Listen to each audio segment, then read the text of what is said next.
Bapak, Ibu, saudara-saudara, sidang jemaat yang Tuhan kasihi, yang saat ini kita harus beribadah di rumah kita masing-masing, tetapi kita percaya bahwa sekalipun kita tidak beribadah bersama-sama di gedung gereja, tetapi makna dari ibadah kita tidak akan pernah berkurang. Saat ini saudara-saudara, kita akan bersama-sama menghayati makna dari pengorbanan Tuhan di atas kayu salib yang kita ingat rayakan lewat peristiwa Jumat Agung saat ini, dan juga di dalamnya kita akan bersama-sama melaksanakan pelayanan sakramen perjamuan kudus. Bapak, Ibu, saudara-saudara yang Tuhan kasihi, firman Tuhan yang kita baca hari ini dari Injil Lukas pasal 23 ayat 44 sampai dengan ayat 49 mengisahkan tentang kematian Yesus Kristus di atas kayu salib. Saudara-saudara, pada saat penyaliban dan kematian Yesus, dicatat dalam bacaan kita ada peristiwa-peristiwa ajaib yang terjadi. Yang pertama, di dalam ayat 44 kita membaca, kegelapan meliputi bumi, meskipun saat itu baru jam 12 siang. Sebab terang matahari tidak bersinar. Saudara-saudara dikasih Tuhan, di dalam kisah penciptaan Allah, kalau kita membaca dalam Kejadian pasal 1 ayat 2 sampai dengan ayat 3, kegelapan menguasai bumi pada waktu itu. Kemudian terbitlah terang. Sebab pada mulanya gelap gulita, lalu Allah berfirman, jadilah terang. Bahkan menurut Injil Yohanes dalam Yohanes pasal 1 ayat 5, terang itu bercahaya di dalam kegelapan, dan kegelapan itu tidak menguasainya. Terang itu dipersonalisasikan di dalam diri Yesus. Yesus sendiri mengatakan, akulah terang dunia, dan di dalam Dia ada hidup. Setiap manusia yang hidup dalam terang memiliki terang kehidupan. Di dalam kitab Amsal pasal 11 juga di ayat 19 mengatakan, siapa yang berpegang kepada kebenaran yang sejati menuju hidup, tetapi barang siapa yang mengejar kejahatan menuju kematian. Saudara-saudara, dari apa yang dijelaskan ini mau menjelaskan kepada kita tentang kebenaran, bahwa Yesus mati karena dosa, karena kejahatan yang manusia lakukan. Jadi peristiwa kegelapan yang terjadi pada saat kematian Yesus merupakan sebuah fakta bahwa dosa menguasai kehidupan manusia. Ini bukan sebuah peristiwa yang biasa terjadi. Ini peristiwa yang luar biasa. Saudara-saudara, ini fakta yang tidak bisa diteliti secara ilmiah, yang juga tidak bisa dijelaskan secara logika manusia. Tetapi itulah mujizat yang terjadi pada saat itu. Kegelapan menguasai selama 3 jam. Saudara-saudara, peristiwa ajaib yang kedua yang kita baca dalam bacaan tadi, tabir bait suci terbelah menjadi 2.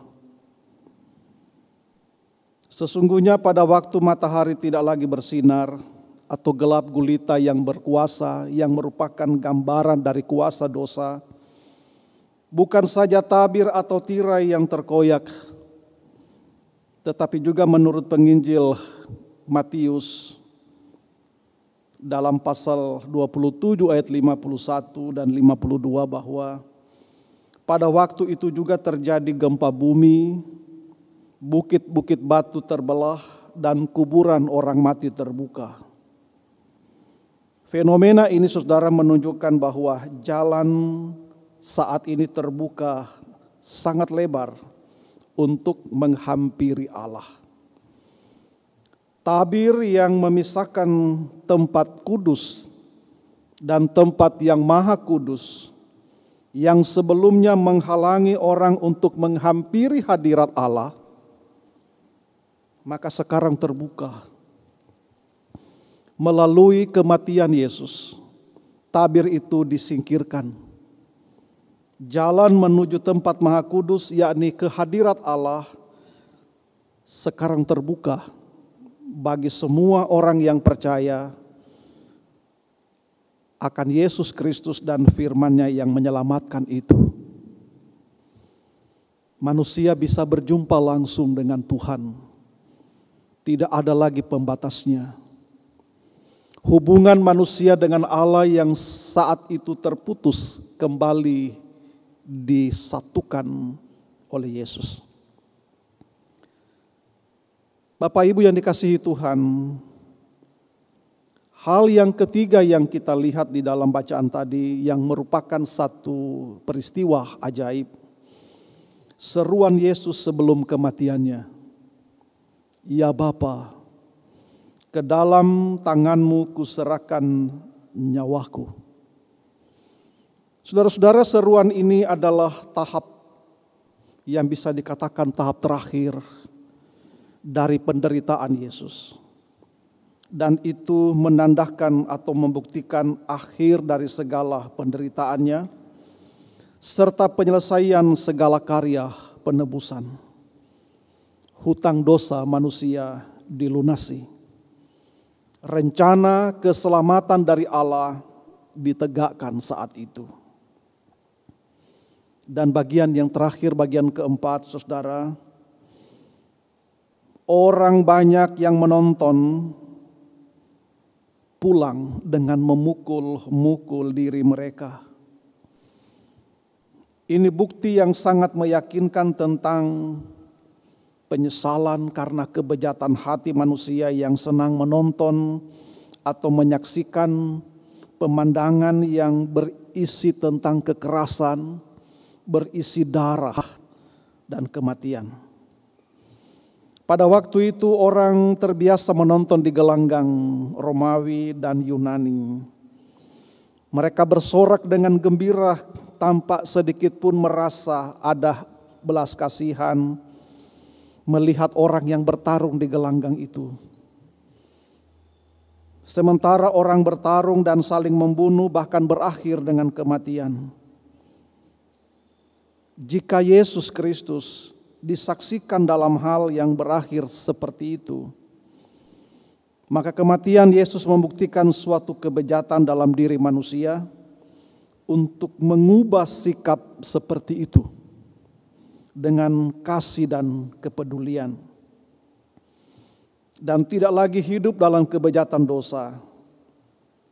Kalaupun mereka yang menonton, yang menyaksikan peristiwa Yesus di kayu salib, kemudian mereka pulang dengan penyesalan sehingga memukul-mukul diri mereka, maka kematian Yesus tersebut membuktikan bahwa memang dia pribadi yang tidak bersalah. Dan penebusannya membuktikan bahwa dia ingin membebaskan manusia dari belenggu dosa. Sehingga Allah dimuliakan. Pengakuan demikianlah yang memunculkan ungkapan seperti kepala pasukan. Sungguh, orang ini adalah orang benar. Bapak Ibu yang dikasihi Tuhan, hari ini, saat ini, mata kita, hati kita terarah dan tertuju kepada Yesus Kristus, Tuhan kita, Juru Selamat kita, yang mencapai puncak penderitaannya dan mati di kayu salib. Saudara-saudara yang dikasihi Tuhan, dari bukti yang sudah ditampilkan itu, maka sesungguhnya mau mengatakan bagi kita semua bahwa kejahatan, dosa yang manusia buat, kita inilah saudara yang punya dosa yang menyebabkan Yesus menderita dan mati di kayu salib. Kejahatan dosa kita yang sudah membelenggu hidup kita di dalam kegelapan, namun oleh kasih Allah, maka Yesus Kristus yang adalah terang berkenan menerangi jalan kehidupan kita yang tidak sepi dari berbagai macam gelap, pergumulan dan ancaman kehidupan, termasuk pergumulan yang sekarang kita alami sebagai umat percaya, bahkan juga sebagai bangsa, sebagai ciptaan Tuhan yang sementara berjuang, bergumul bersama menghadapi wabah Corona-19. Bapak Ibu yang dikasihi Tuhan, lewat peristiwa kematian Yesus Kristus, mau dikatakan kepada kita semua bahwa kita sudah memiliki jalan masuk menuju ke hadirat-Nya. Menghadap hadirat-Nya dan menyerahkan berbagai persoalan kehidupan kita kepada-Nya.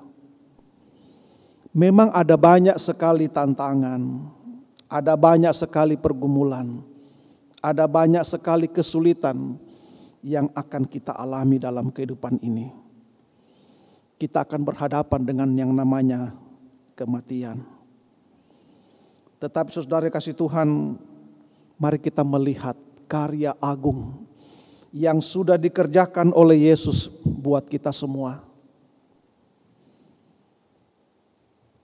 Bahwa Dia sudah mengalahkan pertarungan yang paling terbesar, mengalahkan kekuatan dan kuasa dosa. Inilah saudara yang memberikan kita motivasi dan semangat untuk terus melayani Tuhan. Terus berkarya memuliakan Dia. Seperti yang dilakukan oleh kepala pasukan. Sungguh dia orang yang benar. Dan aku harus memuliakan Dia. Lewat segala jerih dan juang kita. Untuk keselamatan dunia ini. Untuk keselamatan manusia yang sudah mengalami penebusan oleh kasih dari Tuhan Yesus Kristus. Tuhan Yesus memberkati saudara. Selamat menghayati Jumat Agung. Tuhan memberkati. Amin.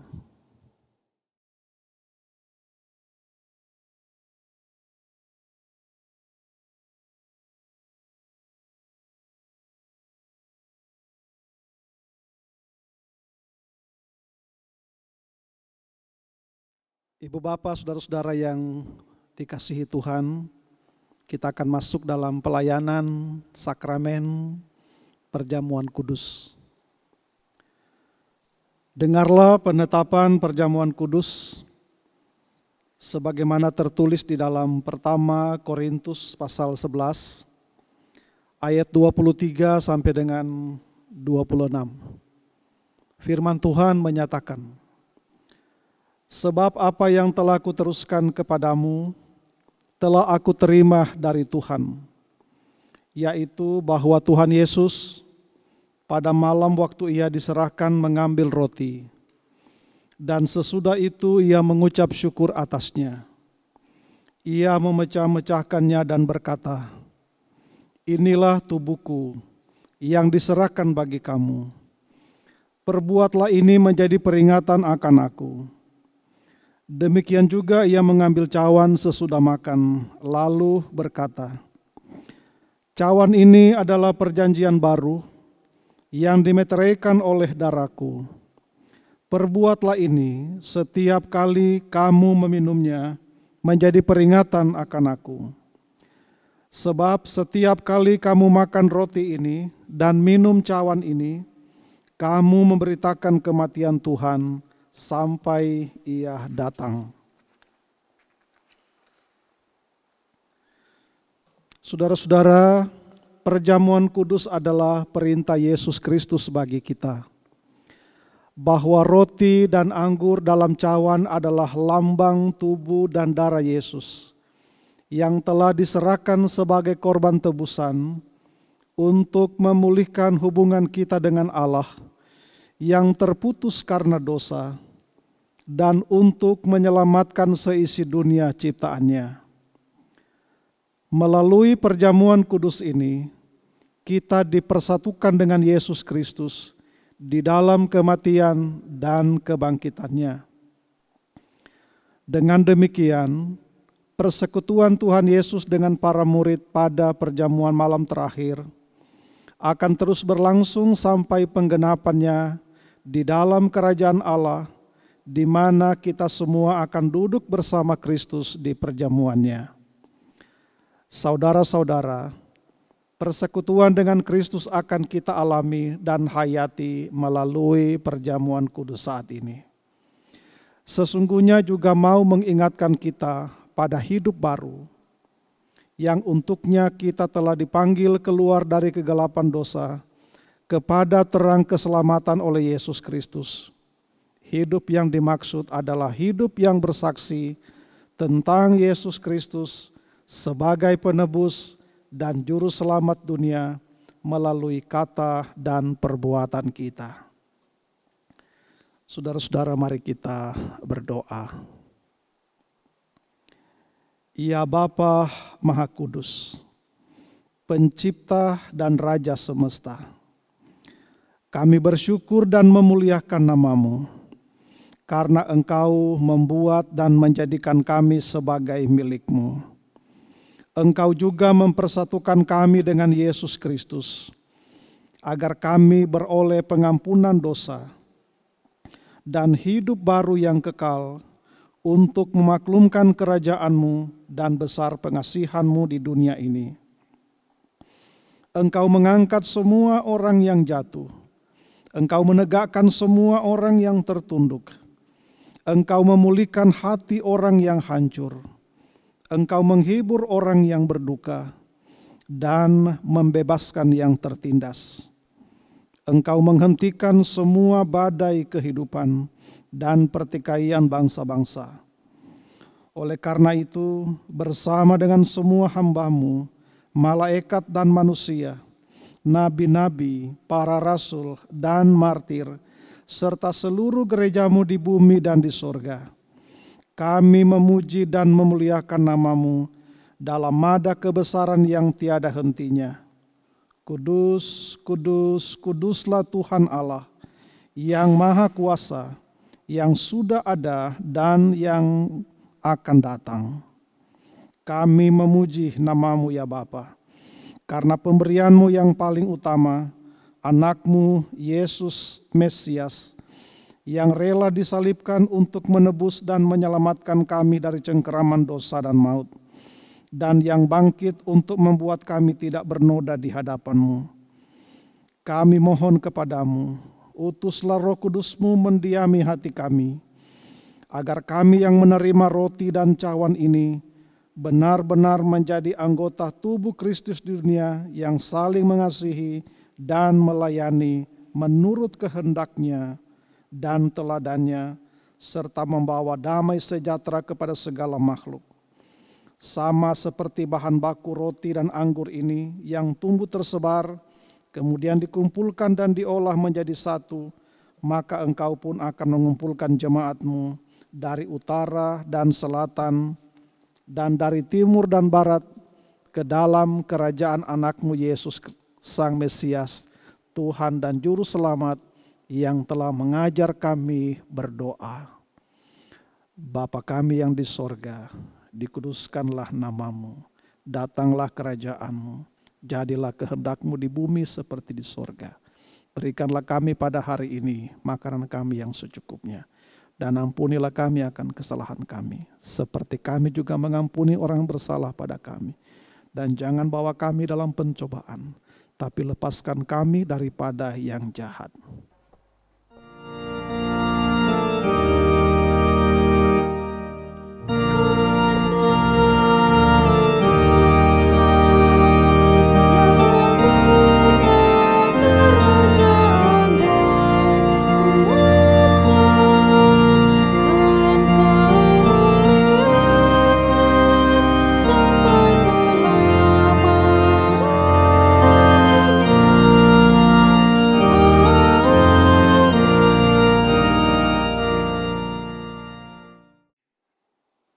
Saudara-saudara, sebelum kita menerima roti dan anggur sebagai lambang tubuh dan darah Yesus, marilah kita mengaku iman menurut pengakuan iman rasuli.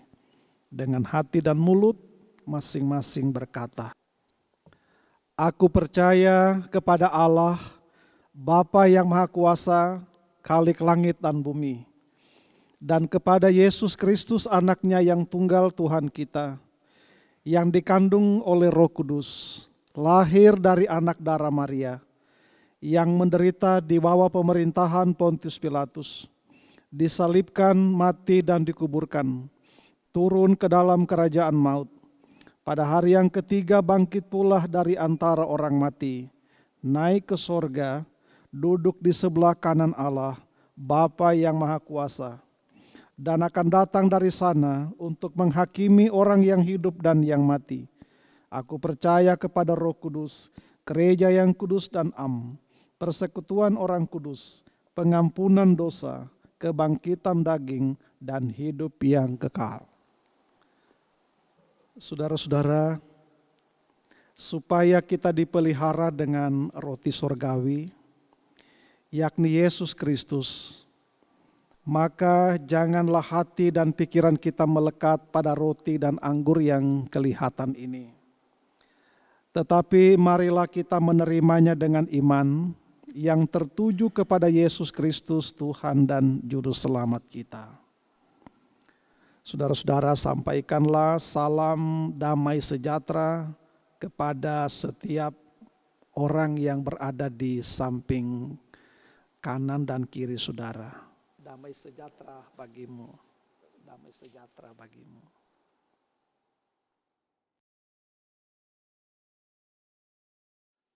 Roti yang kami pecah-pecahkan ini adalah lambang tubuh Tuhan kita Yesus Kristus. Ambillah.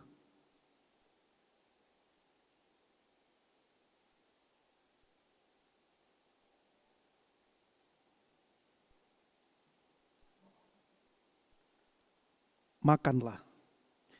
Ingatlah dan percayalah bahwa tubuh Tuhan kita Yesus Kristus telah dipecah-pecahkan untuk pengampunan segala dosa kita.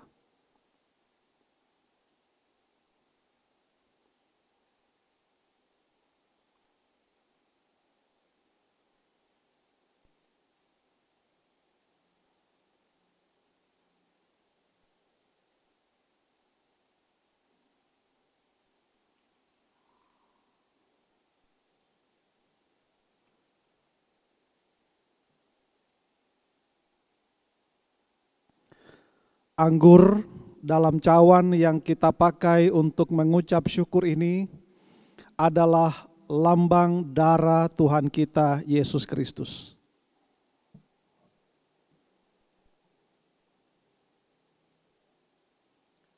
Ambillah.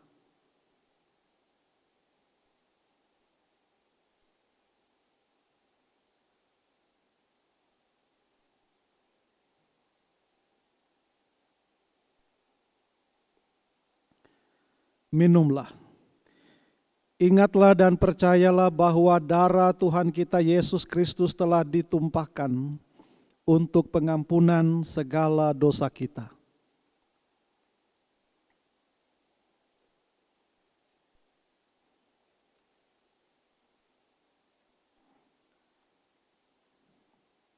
Jemaat Tuhan, terimalah berkat Tuhan. Damai sejahtera Allah yang melampaui segala akal akan memelihara hati dan pikiranmu dalam Kristus Yesus.